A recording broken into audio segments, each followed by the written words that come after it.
Hello and welcome to The Top Story, the podcast with the headlines of the day from our correspondents around the world. I'm Qizhi. Coming up in this edition, the European Union and the United Kingdom have condemned an incident in the occupied West Bank where a diplomatic delegation came under fire in Jenin. A gunman has shot dead 2 Israeli embassy staff members in Washington, D.C. And US President Donald Trump has confronted his South African counterpart with false claims about land seizures and white genocide in the African country. We start with the Middle East. The European Union and the United Kingdom have condemned an incident in the occupied West Bank, where a diplomatic delegation came under fire near the Jenin refugee camp. EU Foreign Affairs Chief Kaja Kallas said about 20 diplomats from Europe and the Western nations were near the camp entrance when they heard gunshots. We definitely call on Israel to investigate this incident and also hold these accountable who are responsible for this, and any threats on diplomats' lives are unacceptable. So as Israel is also a signatory to Vienna Convention, has the obligation to guarantee the security of all foreign diplomats. So I think this is important. The Israeli military said the visit was approved, but claimed the group deviated from its designated route. Soldiers reportedly fired warning shots to steer them away from the area. The military has since apologized and says it will reach out to all countries involved. Jonathan Regev reports.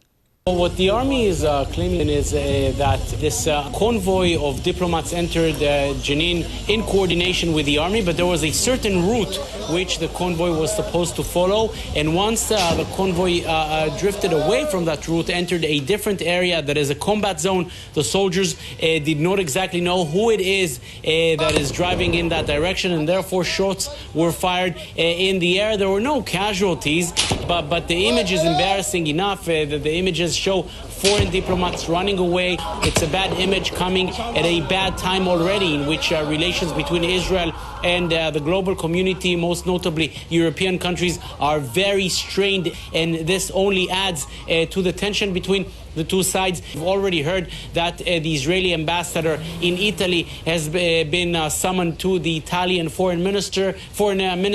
This will probably not be the last ambassador summoned. Already major criticism coming out of countries such as France, such as Belgium, Spain. We are hearing officials from the foreign ministry saying that the state of international relations, particularly between Israel and the European Union, are at their worst, and the EU is a major trade partner of Israel, some $50 billion in trade. The EU is the largest market to which Israel is exporting. Therefore, such a strain in relations could have a very difficult effect both on the diplomatic and the economic level.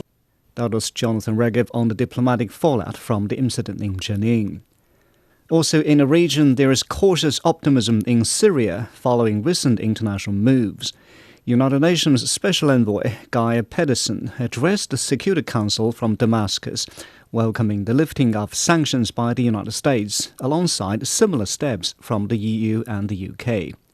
China's Deputy Ambassador Confronts urged Syria's interim leaders to use this momentum to restore stability and promote inclusive political dialogue. Security Council members and humanitarian officials emphasized the challenges Syria continues to face. Mitch McCann reports. The briefing to member states came at a critical moment for Syria as influential powers engage with the country to help rebuild and reintegrate Syria into the international community. Just over a week ago, US President Donald Trump announced the US would lift all sanctions against Syria. Trump also met with Syria's President Ahmed al-Sharaa during his visit to the Middle East. In recent days, European Union foreign ministers have also agreed to lift sanctions, saying the EU wants to help rebuild a new inclusive and peaceful Syria. Despite the optimism, the UN Special Envoy to Syria noted recent waves of violence, including attacks in March in the country's coastal region targeting the Alawite minority, and further clashes in Damascus in April involving another minority group in which a reported 119 people died.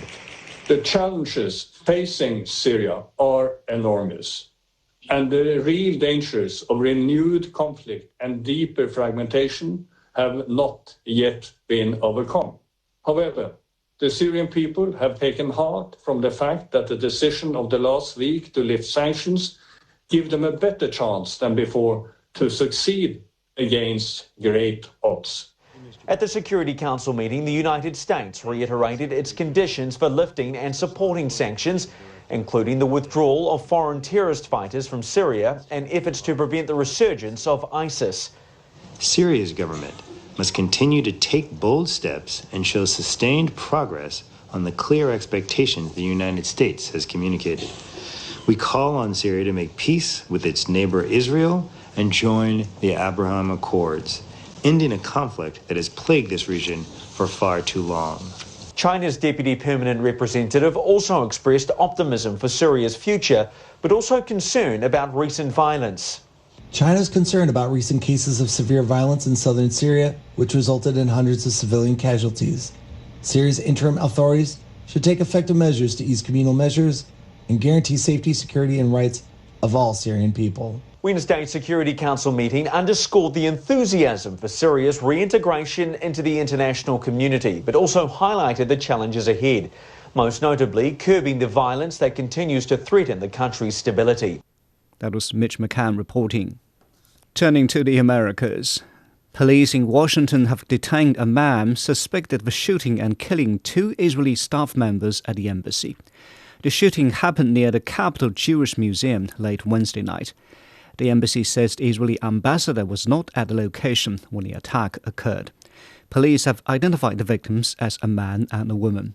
Pamela Smith is head of Washington, D.C. Metropolitan Police Department. The preliminary investigation indicates that both victims were exiting an event at the Capitol Jewish Museum located in the 500 block of 3rd Street Northwest when the shooting occurred. We believe the shooting was committed by a single suspect who is now in custody. Prior to the shooting, the suspect was observed pacing back and forth outside of the museum. He approached a group of 4 people, produced a handgun, and opened fire, striking both of our decedents. After the shooting, the suspect then entered the museum and was detained by event security. Once in handcuffs, the suspect identified where he discarded the weapon, and that weapon has been recovered, and he implied that he committed the offense. Nick Harper has more on the incident. Well, this all took place just after 9 p.m. local time, not far from the US Capitol and the FBI building. Police have also named the suspect as 30-year-old Elias Rodriguez from the Chicago area. As we heard there, he entered the museum after the shooting and was detained by security officials. We are told as well by police that while he was being arrested, he started chanting, "Free, free Palestine." Israel's ambassador to the United States has also given more details about the 2 people who died. We know that they are a man and a woman. The ambassador saying that they were a young couple and they were about to get engaged, also saying that the man had bought a ring and was going to propose next week to his girlfriend in Jerusalem. Police also saying that this man appears to have acted alone and he was not on their radar. Plenty of messages of support and condemnation have been coming out, including from the US President Donald Trump. He posted on social media, "These horrible DC killings, based obviously on anti-Semitism, must end now. Hatred and radicalism have no place in the USA." We've been hearing from Israeli officials as well. The President, Isaac Herzog, has said that he was devastated by the killing. Israel's ambassador to the United Nations, Danny Danon, has called this a depraved act of anti-Semitic terrorism. Israeli Prime Minister Benjamin Netanyahu has said that security at all Israeli embassies will now be stepped up right around the world in light of this shooting. That was Nick Harper in Washington. Also in the US, President Donald Trump has confronted South African President Cyril Ramaphosa with unproven claims about land seizures and white genocide in South Africa. Ramaphosa denied the allegations, and media outlets note that many of Trump's claims have been widely debunked. Jim Spellman has the story from the White House. South African President Cyril Ramaphosa came to Washington hoping for a reset between South African and U.S. relations, but President Trump has accused Ramaphosa's government of discriminating against white minority Afrikaners, claiming that white farmers there are being killed in what Trump describes as a genocide. Last week, the U.S. allowed several dozen Afrikaners into the U.S. as refugees. Ramaphosa downplayed the issue and suggested Trump should listen to the stories of farmers themselves. At this point, the meeting took a major turn. Trump surprised the South African side by playing a video in the Oval Office showing a South African opposition politician calling for white farmers to be killed. The video then cut to what Trump claims is about 1,000 white crosses representing white farmers allegedly murdered. Trump didn't provide any evidence to back up those claims or to verify the video. Listen. We had a lot of people. I must tell you, Mr. President, we have had a tremendous number of people, especially since they've seen this. Generally, they're white farmers, and they're fleeing South Africa, and it's a very sad thing to see. But I hope we can have an explanation of that, because I know you don't want that. Criminality in our country. People who do get killed, unfortunately through criminal activity, are not only white people. Majority of them are black people. And we have now been utilized. The farmers are not black. If there was Afrikaner farmer genocide, I can bet you these three gentlemen would not be here, including my Minister of Agriculture. He would not be with me.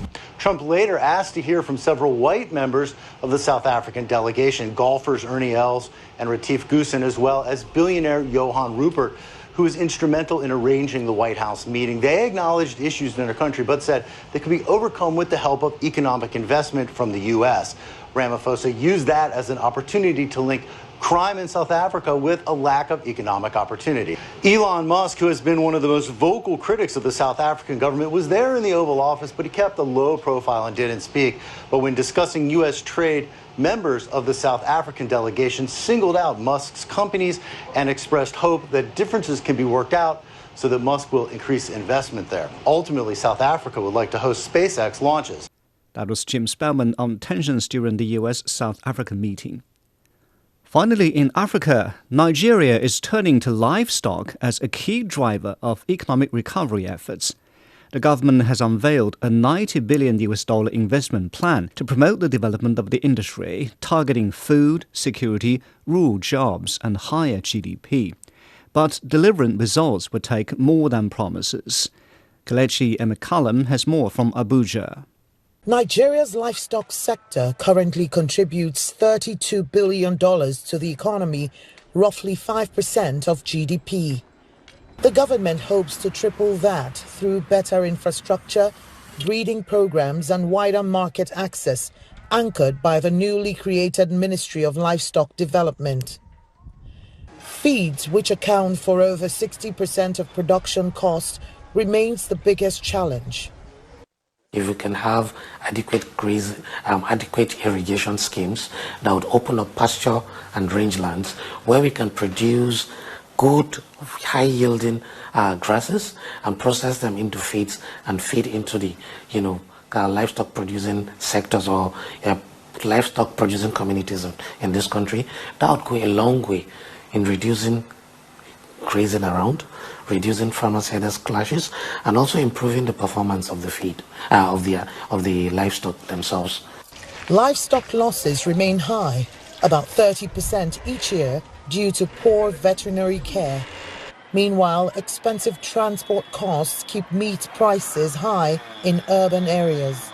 So if the government can actually push in and make CNG trucks available, at least it's going to ease that of transportation, which is going to really drop down the cost of cattle again. The sector continues to provide thousands of rural jobs, but experts stress that execution is key. We need to look at it not only as a tool for contribution to GDP, but also a tool for contribution to the nation's food security or food and nutritional security. When they use the actual players in the livestock industry, that target is actually small. It's something they can achieve within the next 2. It's not even going to get to 2035. They will achieve that if they use the players.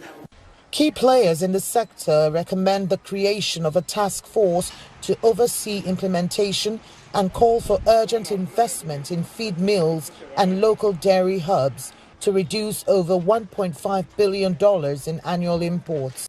That was Kelechi Emekalam reporting. Now recapping the headlines before we go, the European Union and the United Kingdom have condemned an incident in the occupied West Bank where a diplomatic delegation came under fire. A gunman has shot dead 2 Israeli embassy staff members in Washington, D.C. And the US President Donald Trump has confronted his South African counterpart with false claims about land seizures and white genocide in the African country. And that's it for this edition of The Top Story, the podcast that brings you world headlines every weekday. For more news in politics, business, sports and culture, you can subscribe to the Beijing Hour, a 1-hour podcast news magazine program. We would welcome and appreciate all ratings and reviews. I'm Qizhi. Thank you for listening.